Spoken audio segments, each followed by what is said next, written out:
Recently on the YouTube channel, The Herd with Colin Cowherd, Colin said that J.J. McCarthy has a modest arm, is marginally athletic, and that the Vikings are betting on a quarterback who never needed to win games, comparing him to Jackson Dart and placing Caleb Williams, Jordan Love, and even Sam Darnold above him in the division.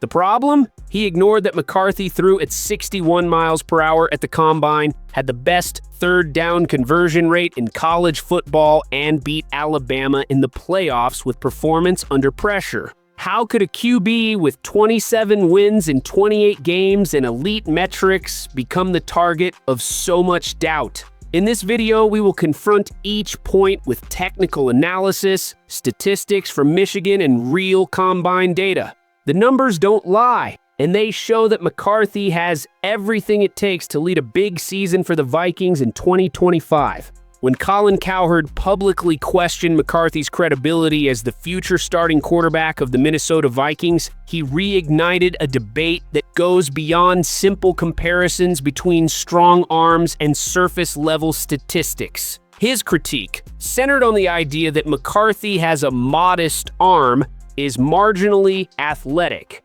and was merely a game manager in a conservative college system, does not hold up in the face of accumulated technical evidence, statistics, and context. His argument rests on weak premises and, by ignoring structural nuances, ends up distorting the real profile of a quarterback whose trajectory points to a functional and promising fit within Kevin O'Connell's offensive scheme. The foundation of Cowherd's critique revolves around an alleged lack of protagonism and raw talent. He claims that McCarthy wasn't asked to win games, just not to lose them, at Michigan, suggesting his role was secondary in a run-heavy system. However, the numbers and clutch moments contradict this view.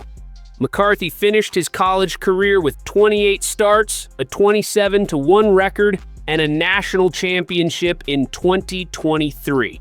In the title game against Alabama, he led a 75-yard drive in the fourth quarter, completing 3 of 3 passes under heavy pressure and tying the game with a touchdown. More than a winner, McCarthy was statistically efficient. He led college football with a 72.3% completion rate in 2023, accumulating 2,991 yards, 22 touchdowns, and only 4 interceptions. His interception rate of 1.54% is the lowest in the history of the University of Michigan. Moreover, he showed effectiveness in critical situations. He was the most efficient quarterback among all FBS starters on third downs, with 63% conversions, including 8 touchdowns and just 1 interception. In the red zone, he finished his college career without throwing a single interception, a metric that highlights his emotional intelligence and situational awareness. The questions about the strength of his arm also find clear rebuttal. At the 2024 NFL Combine, McCarthy threw the ball at 61 miles per hour, the second highest mark recorded since 2008. Just 1 mile per hour below Josh Allen, who holds the all-time record. This places him above quarterbacks who would never be described as having a modest arm. His performance in agility drills with a 6.82 seconds time in the 3-cone drill and 4.23 seconds in the shuttle was the best among quarterbacks and evidence of refined body control. McCarthy also ran the 40-yard dash in 4.60 seconds, outpacing even Jaden Daniels, whose superior athleticism is often praised.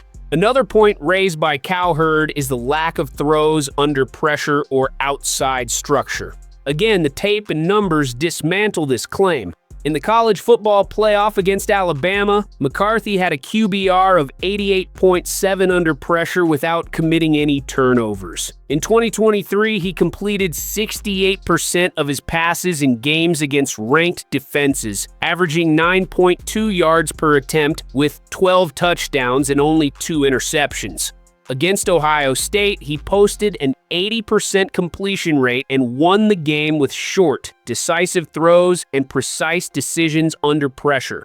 These stats stand in stark contrast to the idea of a quarterback who never had to save games. Beyond his individual performance, the context of his arrival in Minnesota is highly favorable. Head coach Kevin O'Connell has already drawn the best seasons of the careers of quarterbacks like Kirk Cousins and Sam Darnold. The decision not to retain either of them, despite contractual possibilities, signals the coaching staff's confidence in McCarthy. Under O'Connell's system, he will be placed in an offense that values clean play-action execution, quick progressions, and control of snap timing. Areas where McCarthy demonstrated strong proficiency in college, posting a 76.3% completion rate on play action and averaging 11.2 yards per attempt on those plays.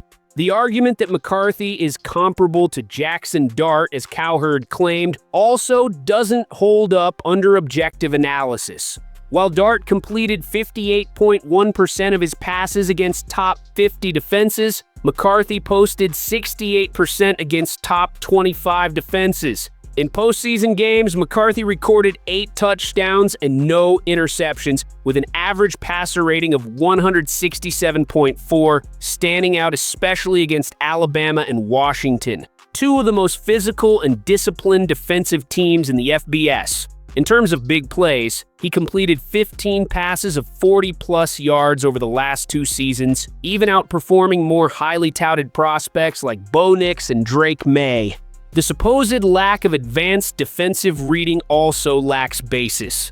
In 2023, McCarthy faced 23 blitzes against Purdue and threw for 335 yards without an interception, averaging 9.1 yards per attempt. Even in games with immediate pressure, such as the national championship game against Washington, he used functional mobility to avoid sacks and gain yards as a scrambler.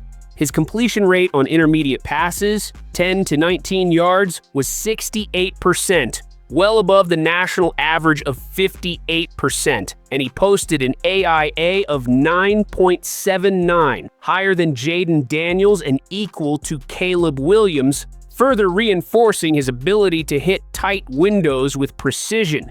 In Minnesota, McCarthy will find a renovated and strengthened offensive line, a run game with explosive potential, and one of the best wide receiver duos in the NFL in Justin Jefferson and Jordan Addison, along with tight end TJ Hawkinson. His fit within the Vikings' hybrid system, which uses pre-snap motion, stacked routes, and tempo control, has already been tested in the preseason. Even with limited action before getting injured, McCarthy showed pocket presence, quick adjustments in reading coverages, and the ability to deliver accurately even off-platform, as seen on the 45-yard touchdown pass to wide receiver Tristan Jackson. Cowherd's critique fails by ignoring the quarterback's developmental context and the technical framework built around him. It is an analysis rooted in stereotypes and generic projections, disconnected from the tape and data.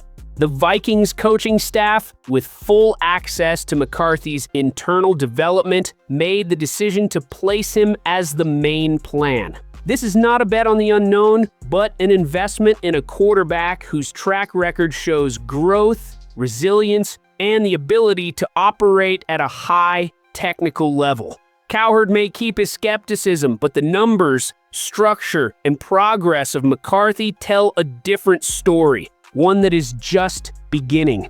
The real strength of McCarthy, however, goes beyond technique or an arm measured at 61 miles per hour. A speed that only trails Josh Allen's combine record, but lies in the functional fit between his execution profile and the Vikings' offensive system under Kevin O'Connell. Minnesota's offense prioritizes timing, tempo, coverage manipulation through play action, and layered reading, all areas where McCarthy has shown mastery or a tendency to develop. At Michigan, 35% of his passes came on play action, averaging 11.2 yards per attempt on those plays, showing he knows how to manipulate linebackers and attack intermediate zones with precision alongside Justin Jefferson, Jordan Addison, and TJ Hawkinson. He will have targets that create separation at every level, maximizing the structural concepts he already excels in.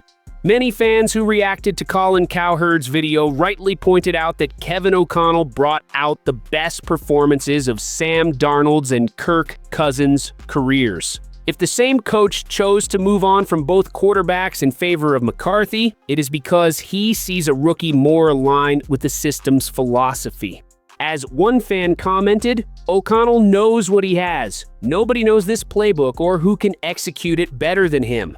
This internal factor, overlooked by external analyses like Cowherd's, is central to the franchise's confidence in its new quarterback. There is also a broader athletic context that breaks down the stigma of a marginally athletic player. At the Combine, McCarthy recorded a 6.82 seconds time in the three-cone drill and 4.23 seconds in the 20-yard shuttle, leading his class in agility. Even without officially running the 40-yard dash, he was clocked at 4.60 seconds in prior evaluations. These marks place him in higher mobility percentiles than many quarterbacks who rely on their legs. While not as explosive as Lamar Jackson, McCarthy is fully functional as a scrambler and knows how to navigate the pocket with control without leaving the structure prematurely. During his time at Michigan, he threw 49 touchdowns with only 11 interceptions, posting an AIA of 9.41, the fourth best in the Big Ten since 2000. The splits further reinforced the strength of his profile. On the road, he maintained a 67.6% completion rate and a passer rating above 167 with 19 touchdowns and just 2 interceptions. Against ranked defenses such as Alabama and Ohio State, he completed 68.2% of his passes while averaging 9.1 yards per attempt. These numbers show that McCarthy is not a product of comfort, but a quarterback with consistent performance in hostile environments, Renas, an essential trait in the NFL, especially in the NFC North, where every divisional game becomes a physical and tactical battle. When he stepped onto the field in the preseason against the Raiders, McCarthy revealed key aspects of his technical identity: quick coverage recognition, controlled tempo and progressions, and pocket presence even after an early mistake. The interception he suffered was followed by decisive completions, including a 45-yard touchdown. This pattern of responding to adversity is consistent on the college tape. In fourth-quarter deficit situations, McCarthy completed 74.1% of his passes with 2 touchdowns and no interceptions. Against Maryland, he converted a 3rd and 17 with a 21-yard pass against cover 3, showing precision and composure to attack tight windows under pressure. The comparison to Jackson Dart, promoted by Cowherd, completely falls apart under statistical scrutiny. Against top 25 defenses, Dart had a 58.1% completion rate, while McCarthy posted 68%. McCarthy had a passer rating of 158.1 in those games and completed 43% of his deep passes against cover 2 looks, surpassing the NCAA average. Additionally, 12 of his 15 passes over 40 yards between 2022 and 2023 came against ranked defenses, a volume higher than C.J. Stroud in his final college season. In intermediate windows, 10 to 19 yards, his completion rate was 68%, reinforcing that his arm is not only strong but also accurate in zones where passing demands more timing and touch. The Vikings have built an offensive structure tailored to McCarthy's development, allowing him to grow without developing mechanical flaws. With a reinforced offensive line, a functional run game, and receivers who create quick separation, veteran leaders take on part of the responsibility for protection and pre-snap communication, freeing up the quarterback to focus on reading coverages and execution. This approach plays into his strengths as a rhythm passer while also enhancing his growth potential on off-script plays, keeping his eyes downfield as he extends plays outside the pocket. Cowherd's critique fails because it doesn't consider that McCarthy is not a quarterback of improvisation or highlight reel moments. He is a tactical operator who thrives within structured systems, which aligns perfectly with Minnesota's offensive approach. His mechanics are functional, his release is compact, and his reading is progressive, even if still open to refinement. But most importantly, he doesn't need to be a physical marvel. He needs to be efficient, disciplined, and reliable. Exactly the traits that the tape and numbers already confirm. In this scenario, the 2025 season stops being a test and becomes the start of a new offensive identity for the Vikings. One built on reading, precision, and execution, not on inaccurate assumptions or limiting labels. Share in the comments what you think about J.J. McCarthy and whether you agree or disagree with Colin Cowherd's criticism. Thanks for watching, and see you soon.